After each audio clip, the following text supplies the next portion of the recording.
আসসালামু আলাইকুম। ইউএক্সওয়াই ডিজাইন কোর্সের সবাইকে আমন্ত্রণ। আমি রাফিয়া তুন নাহার অরিন। আজকে আমাদের 2 নম্বর লেকচার। আজকে আমরা কথা বলবো গ্রাফিক্স ডিজাইন এবং ইউজার ইন্টারফেস ডিজাইনের মধ্যে আসলে পার্থক্যটা কী। তো প্রথমে যেটা হতো যে আমি যখন গ্রাফিক্স ডিজাইনে কাজ করতে ইউজার ইন্টারফেস ডিজাইনে যখন কাজ করতে শুরু করি, তখন আমার কাছেও মনে হয়েছিল যে গ্রাফিক্স ডিজাইন এবং ইউজার ইন্টারফেস ডিজাইন বোধ হয় একই রকমই জিনিস, কারণ both are design, right? But আসলে যখন কাজ করতে শুরু করলাম বা এই সম্পর্কে জানতে শুরু করলাম, তখন বুঝতে পারলাম যে না, আসলে দুইটা আসলে টোটালি ডিফারেন্ট জিনিস। ডিজাইন হলো ডিফারেন্ট। এখানে একটা লেখা আমরা দেখতে পাচ্ছি যে if graphic design is art then user interface design is science. এখন এটা আসলে কথাটা আসলে কি বোঝাচ্ছে, যে গ্রাফিক্স ডিজাইনে যেটা হচ্ছে যে আমরা যেমন কি করি, যে গ্রাফিক ডিজাইন যখন আমরা দেখি, গ্রাফিক ডিজাইন বলতেই আমরা বুঝি যে কোনো ধরনের ইলাস্ট্রেশন, ব্যানার ডিজাইন, হ্যাঁ, সুন্দর সুন্দর অনেক ইলাস্ট্রেশন বা ভিজুয়াল টাস্ক বা অনেক সুন্দর ভিজুয়াল টাস্ক হচ্ছে গ্রাফিক ডিজাইনের মধ্যে। এখানে হচ্ছে যে কালার, ফন্ট, এইসব নিয়ে আসলে অনেক এক্সপেরিমেন্ট করা হয়।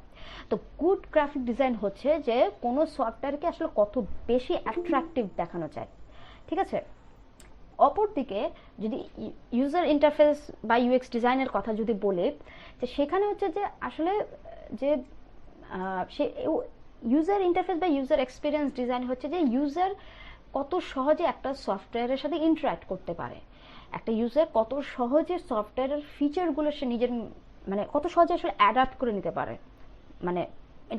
এটা আসলে ইউজার বলতে আসলে এই সফটওয়্যারে যারা এন্ড ইউজার থাকবে বা একটা বড় একটা কমিউনিটি বা সফটওয়্যার যারা যারা ইউজ করবে, তারা আসলে কত সহজে সফটওয়্যারটা আসলে ইউজ করতে পারবে, কত সহজ একটা ডিজাইন, একটা সহজ ডিজাইনের মাধ্যমে আমরা যাতে ইউজারকে বুঝিয়ে দিতে পারি। তো এটাই আসলে গুড ইউজার ইন্টারফেসের একটা উদাহরণ। সো গুড ইউজার ইন্টারফেস ডিজাইনের জন্য আমাদের এত বেশি ভারী ভারী ইলাস্ট্রেশন বা ভিজুয়াল টাস্কের দরকার নেই। আমরা একটা সিম্পল ডিজাইনের মাধ্যমেও সিম্পল ডিজাইন করেও আসলে একটা ভালো একটা ইউজার ইন্টারফেস ডিজাইন আসলে করতে পারি। এবার যদি আসি টুলসগুলো সম্পর্কে, যে গ্রাফিক্স ডিজাইনের যে আমরা খুব বেশি পপুলার দুটো টুল হচ্ছে অ্যাডোবি, ফটোশপ, ইলাস্ট্রেটর। আসলে আরও টুলস থাকতেও পারে, আমি আসলে অত বেশি শিওর না, কারণ আমি তো গ্রাফিক্স ডিজাইনে কাজ করি না। তো অপরদিকে ইউজার ইন্টারফেস ডিজাইনের জন্য এমন না যে কোনো স্পেসিফিক টুলসই ইউজ করতে হবে যে এটা ছাড়া আর অন্য কোনো টুলস ইউজ করা যাবে না। অ্যাডোবি, ফটোশপ, ইলাস্ট্রেটর দিয়েও ইউজার ইন্টারফেস ডিজাইন করা যায় এবং করা হতো আগে এটাই হতো, যখন আলাদাভাবে ইউজার ইন্টারফেস ডিজাইনের জন্য যখন টুলসগুলো যখন আসে নাই, তখন অ্যাডোবি, ফটোশপ, ইলাস্ট্রেটরই ইউজ হতো। এখন যেটা হচ্ছে যে ইউজার ইন্টারফেস ডিজাইনের জন্য আমরা ফিগমা দেখি, তারপরে হচ্ছে যে স্কেচ আছে, অ্যাডোবি এক্সডি, অ্যাডোবি ডাইমেনশন দিয়েও করা যায়। তো এটা হচ্ছে যে আপনার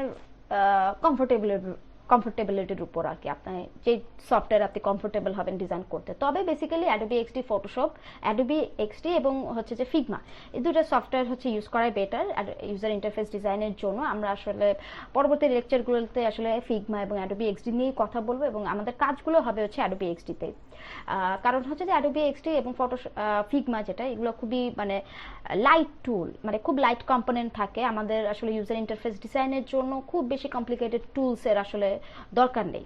আমরা আসলে খুব সাধারণ টুলস ইউজ করে, সাধারণ কম্পোনেন্ট ইউজ করে আমরা আসলে খুব সুন্দর সুন্দর ডিজাইন আসলে করতে পারি। তো এই গেল আজকের লেকচার। তো আজকের লেকচারটা আশা করি সবার জন্য হেল্পফুল হয়েছে, সবাই জানতে পেরেছেন গ্রাফিক্স ডিজাইন এবং ইউজার ইন্টারফেস ডিজাইনের মধ্যে আসলে তফাৎটা কী। তো সামনের লেকচারগুলোতে সবাই সাথে থাকবেন। তো সেই পর্যন্ত সবাই ভালো থাকবেন এবং সুস্থ থাকবেন। আল্লাহ হাফেজ।